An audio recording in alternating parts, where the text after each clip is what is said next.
Hello everyone and welcome back to Let's Play Hearts of Iron 4, the Great War Redux with me, Alpha Mega, in German Empire. So in the last episode and the one before, we led another attack against Russia, which has now descended into utter chaos. Soviet Russia has separated, Finland has separated, Ukrainian People's Republic has separated, Moldavian Republic has separated, we have Crimean People's Republic here, so also the Avash Autonomy I think has separated, probably even the Uryankai Krai, and maybe some other places that I have not even noticed. So I think Russia is pretty much out of the war at this point. We still have some forces down south, where they are supporting our Turkish allies in their attack against the Caucasus. But before we unpause and prepare for the offensive against Belgium and France, I would like to, as usual, speak a bit about what happened in the real world, because we are already nearly in May 1917, and a number of things have happened. Quite ironically, a number of similar things have happened as in our game. So let's start by 3rd of February. After Germany declared unrestricted submarine warfare, United States of America broke all diplomatic relations with Germany. China and many South American countries soon followed. On 23rd of February, turns out February was quite a calm month. The start of German retreat to the Hindenburg Line has started. The start has started. Oh, that's a perfect English sentence for you. But yeah, the retreat of the German forces has started. It was kind of interestingly an unbelievable logistic success, because all the way until the last of the forces have pulled back on 5th of April, the other side, meaning the Entente, French and British troops, had no idea that this was happening.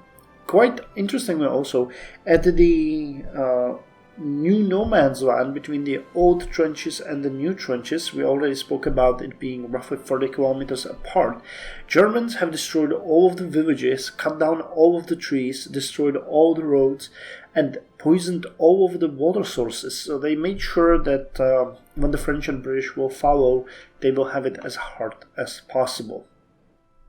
On 1st of March 1917, the infamous Zimmermann telegram is published in the newspapers around the world, causing a massive uproar.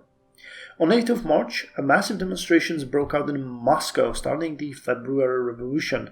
They claimed that around 25,000 people were demonstrating there at the end of the week. So pretty hefty demonstrations for, Petrograd. On 11th of March, Tsar Nicholas has refused to accept the reforms that the Duma, or the parliament, sent to him, and instead tried to disassemble the parliament. However, they ignored him and continued operating as if that didn't happen. And that led to the fact that on 14th of March, provisional government is formed in St. Petersburg, and on 15th of March, Tsar Nicholas abdicates.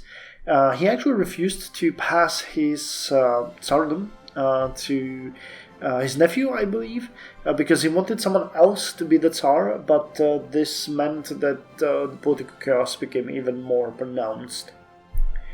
On 26th of March, British forces under the command of General Archibald Murray started their invasion into Palestine. We already mentioned that they were fighting in Sinai, and they promptly captured it, so now the next goal was Palestine. On 4th of April, Lenin returned to St. Petersburg. Again, we also had that event. On 6th of April, finally, the United States of America declared war on Germany. But something interesting, I actually had no idea about that, but the USA refused to enter the Entente and became a full-fledged partner of United Kingdom and France. Instead, the United States wanted to be a sort of a, co-ally, staying separate and doing its own thing, but cooperating closely with United Kingdom and France. So that's kind of an interesting thing that I did not know before. Now, on 9th of April, British and French forces started attack at Arras. I actually don't know, and I won't lie, what Arras is. I think it's in the north of France, somewhere around here near Amiens. But what's important about this attack that it was surprisingly a big success. Right at the bat, the French forces managed to, together with the British forces, of course, achieve a number of key victories, which was unheard of. However, at the end of the offensive, most of these gains are not immediately, but most of these gains are lost through the German counterattacks, as well as 150,000 British and 100,000 German men. On 16th of April, another big battle breaks out. French General Robert Nivelle starts his offensive against German forces at Champagne. So yet another offensive in this area.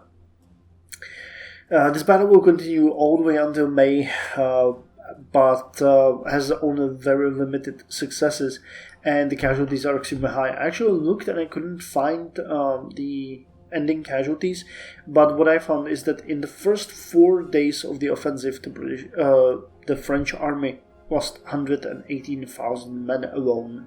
So insane casualties. And on 17th of April, right after the start of this Champagne offensive, the uprisings or revolts in the French army started. They started with the 108th Battalion, but soon spread and were present at roughly half of the French army. The numbers that I found spoke of 68 divisions out of 112 divisions that the French army had at that point.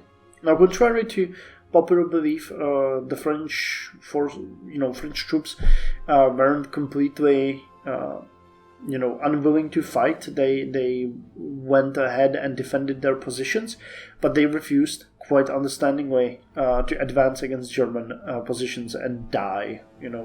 As I mentioned, 4 days of the Champagne offensive cost 118,000 lives. Insane. And on the 23rd of April, Baghdad fell to the British forces. So actually Baghdad is... where is Baghdad? There's Tel Aviv. Baghdad should be... Oh, wait. Baghdad is here. Yeah. Okay, so that was part of the other theater of war, because there has been a number of battles happening in this area at the same time. I thought that it was Damascus, but no, it's Baghdad. So the British forces. Wow, I'm not that tired today, but I keep babbling. The British forces were advancing from Sinai and also from Basra towards Baghdad, and Baghdad has just fell. So with that said, that's all the news that I have, and I think we can start. So where are we? Oh, we're gonna get mortars and our tanks soon. Amazing. And well, the 150mm heavy howitzer is gonna come in 100 days. So what's on pause? But wait, first, we have an offensive going here, or are the forces? Nope. They're just staying there. So you guys can actually march towards Vladikavkaz. You can go over here. And this would be actually a pretty good place to launch an attack, but we don't have to. You guys can actually support this attack, and so can you. And you guys can march and advance. Cool. And how are we doing down here? Because we're liberating our territory. So let's continue with that. We need more forces here, though. We have nearly not enough troops there. Well, if this area goes, bonkers, I'm gonna pull the 8th Army Corps and send it to Africa, and they're gonna make things happen. Okay, we're preparing for the Schlieffen plan here. How are you guys doing? Okay, still not ready, so we'll give you a couple more days to finish the planning preparation. We need to be fast and brutal here. Jesus Christ, they got so many forces here. And still they didn't manage to break through. Once mountains and forts. But as long as they have their forces here, they won't have them over there. Okay, I lost a sub. Lost 5 convoys. Not great. And lost 6 convoys. Yeah, we need to start producing. Wow, we need to start producing way more convoys. This is not fun. This is not fun. Treaty of Brest-Litovsk, Poland. Delegations are assembled. Now we need to decide what to do with the occupied Poland. We have long planned to create a vassal kingdom in Warsaw. True, you have the right to do anything over these lands. So create a vassal kingdom. Warszawa, Kalisz, Kielce and 3 others becomes only controlled by Kingdom of Poland, and they became our puppet. I think that's next to Polish province. Give the Poles freedom. Now let's create a vassal kingdom here. The Kingdom of Poland is established. The Poles now have their own little country under our permission and benevolent supervision. Although times have been dark for the Polish peoples, they will go prosperity with our encouragement. Our Poland will one day rise up again into might and freedom. Oh, we can play as Poland. No. We'll go to prosperity. Well, I'm hoping that, we don't have to occupy them, and they should give us quite a lot of bonuses in the long term.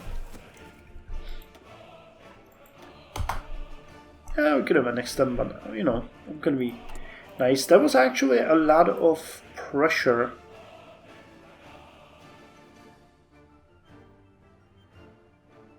Invasion of Finland.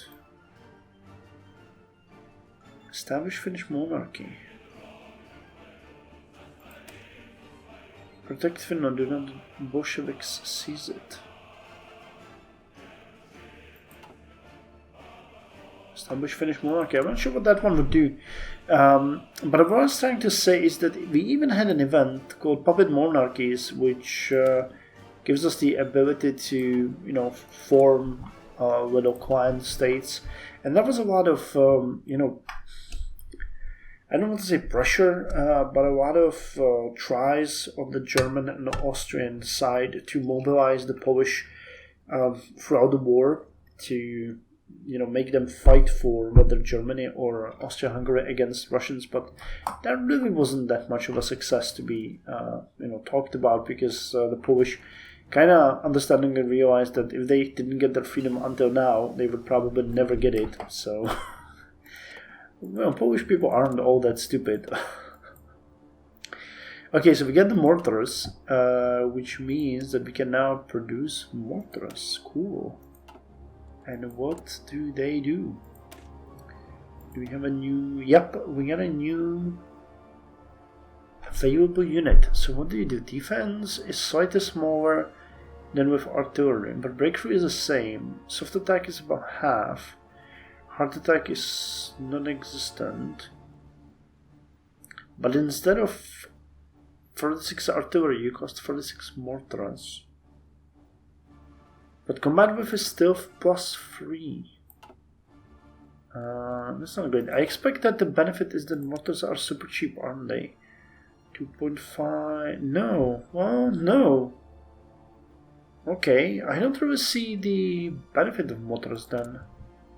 Well, I mean, okay, they give the same breakthrough as the artillery, so we can give them that. They give quite a lot of defense.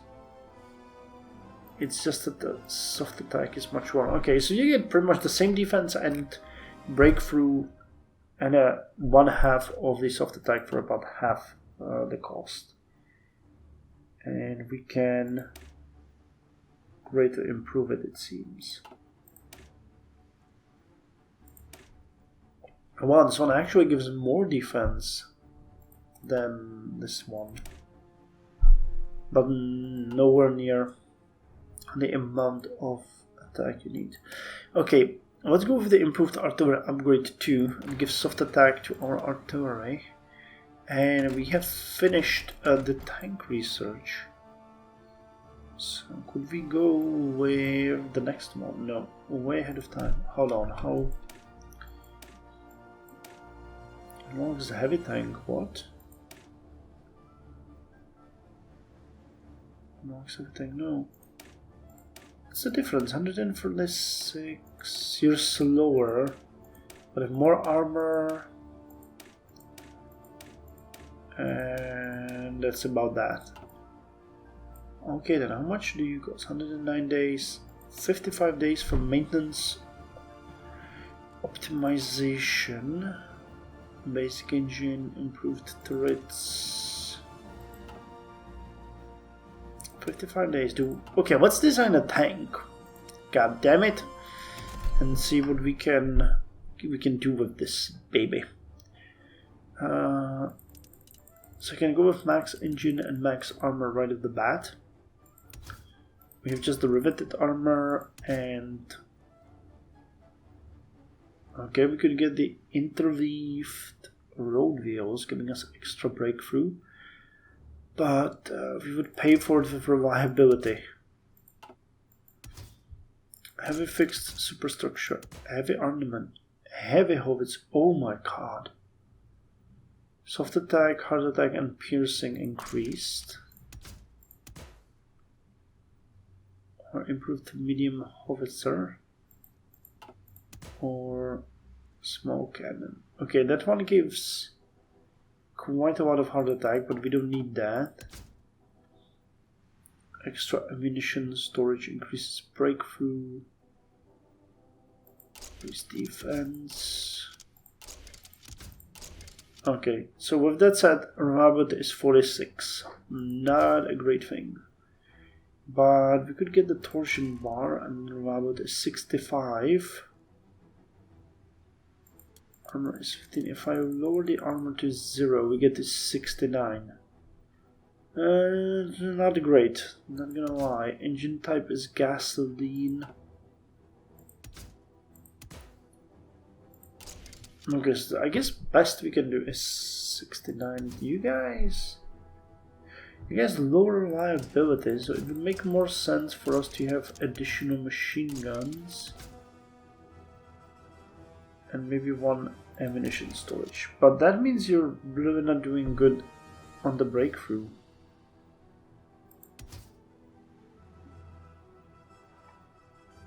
Yeah, it's the superstructure that's killing us.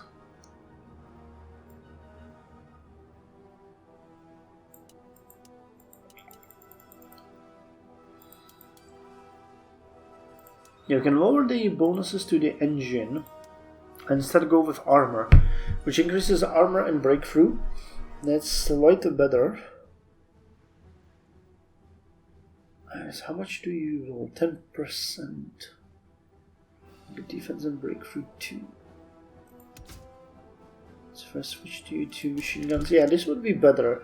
Soft attack 56, hard attack 2, piercing 60, hardness 95, armor 17. I don't think that we have anything that could pierce that. Nor about the enemy, to be quite honest. Breakthrough 8, defense 15. Okay, so we are going to call this Kaiser Waffe 1. Kaiser Waffe 1. Save it. Obsolete this. And we need to put you up to production. So when compared to improved artillery, you're giving us 10 defense, you are giving us 15 defense. Okay, breakthrough 6.7, you give 4, soft attack 15, hard attack 2, and you give soft attack 56 and hard attack 2. Okay, so it's a massive boost to attack. Piercing 2. Considering armor is 17, is there a chance to get the... Wait, light anti-tank? What would that be here? The first anti-tank has piercing of 218, so yeah, very well. It is very well possible that they will pierce us. Okay, we'll need the maintenance optimization here because we need the ammunition storage to get more breakthrough on the Kaiser Waffe. And all of our new factories are going to go to Kaiser Waffe. Oh no, we get 2 more here. So let's put 10 for construction. I think we can just put some here. Just put you back there because we want to fix our railroads, damn it. So how are you guys doing? How are you doing? Yeah, they really don't have any defenses here. The plan is ready. So yeah, our units are really starved for supply, but we are going to go with the Schlieffen plan, or Schlieffen and Moltke plan. So this is gonna mean we declare war on Belgium and Luxembourg. Okay, I forgot about Luxembourg, but that shouldn't be an issue. Division speed is plus 30, recovery plus 5%. We get attack bonus of 30% against Belgium and Luxembourg for 60 days. World engines increases. Well, coolio.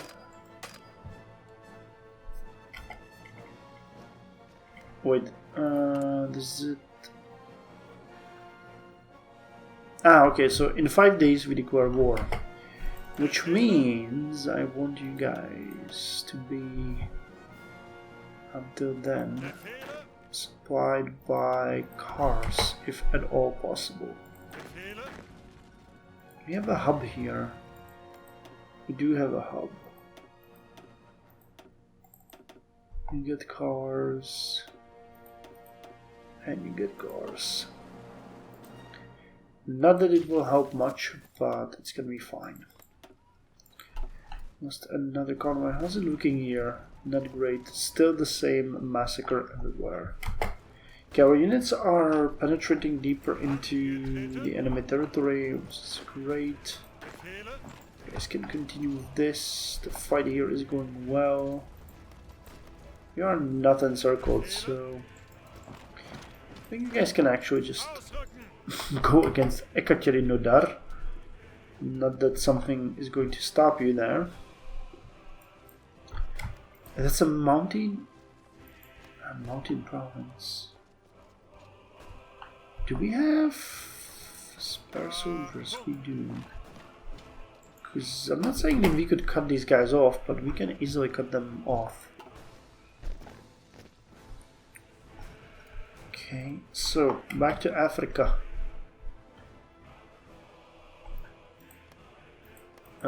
Did we eliminate them or what the hell happened? Take Beira, we need as many.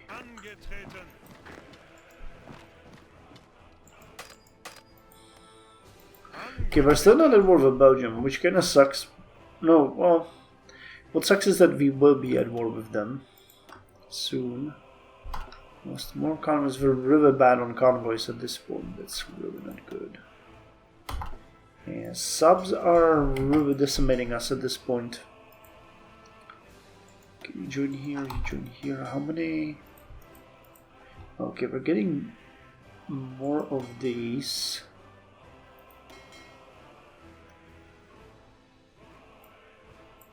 So hunt the subs, you bastards. Oh, you're doing it. You're doing it over in these areas. You did it in the other areas as well. So hunt the subs. Hunt the subs. Oh, okay. So we just declared war on Belgium and Luxembourg. German invasion of Belgium. Hey, okay, at least this is a success. Sank 9 British destroyers, 2 white cruisers, and 2 Italian convoys.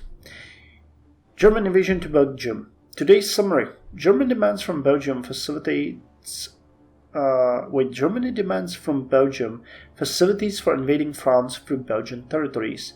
Belgium refuses. German troops march into Belgium, near Liège. Martial law proclaimed in Belgium. Germany makes the roughest promise to not seize the Belgian and Dutch coastline to attack France in the north. Germany asks Great Britain to remain neutral while she attacks France via Belgium. Okay, well that's supposed to happen at the start of the war, but, you know, it already didn't.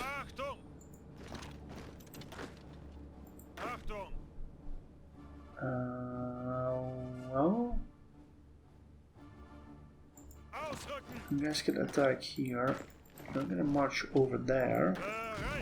Or you are gonna attack here. Wait, you're attacking over there, you're attacking over there. So you guys need to attack over here.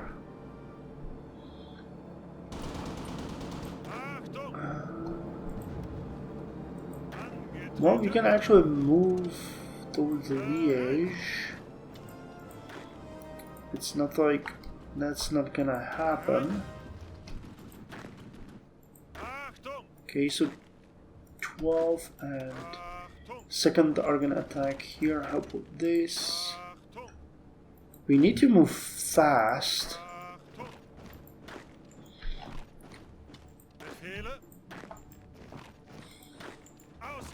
So let's not play games here. And just do what has to be done. And onward. So on pause and see. Okay, so the attack on Luxembourg is going insanely well. They are not going to be able to resist us here. They are not going to be able to resist us here.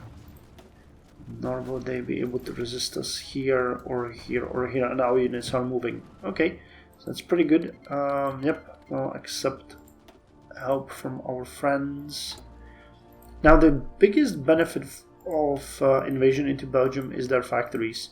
They got tons of it, and we're gonna dedicate all of them to making tanks. So what's going on down here? You guys are moving. The Ottomans are moving. Our forces are moving.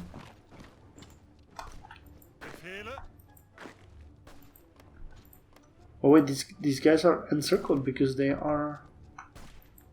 There's no chance in hell of doing this. Okay. Well... You understand what's going on. So they're gonna try to prevent us from encircling them. We must prevent them from preventing us from encircling them. Okay, our forces are already here. Advancing.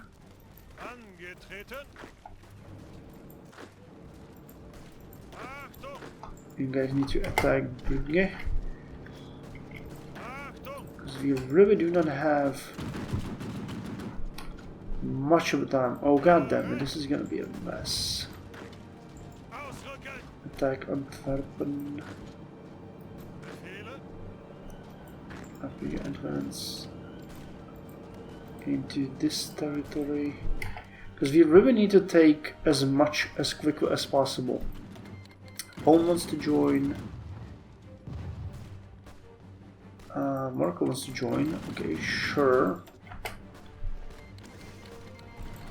Romania. And we are Robrovas again. I'm fine with importing more from Malaya.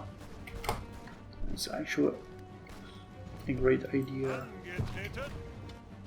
You advance further. You attack Brussels.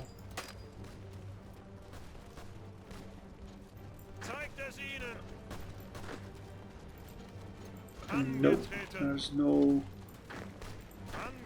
chance in how we are doing that.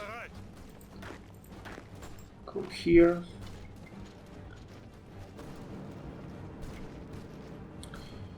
And here are the British at Dunkirk. How the history repeats itself. Fall of Brussels. German troops easily broke through the defenses of the Belgian army and invaded Brussels. The German headquarters immediately organized a parade of winners in the center of the Belgian capital. The fall of Belgium means that the French capital will be at risk of capture. The road to Paris is open. Can the Entente urgently organize a defense, or can the war be considered over? Another victory for the fatherland. Anyway, I think this is a good place to end the episode. I'm gonna do one more here. We already got 4 factories working on the tanks, and we're short on chromium. I had no idea. Give me all your sweet chromium, Turkey. Because that's gonna be something that we want to do. Okay. 1.78 per week. But it's getting more than double, so we're looking at potentially 3 tanks per week. Not bad. And we got 160 rifles per day, and we're short. The shortage is increasing, which is kind of interesting because we keep increasing our production, yet the shortage keeps increasing with us. Anyway, thank you very much for joining me. See you in the next episode.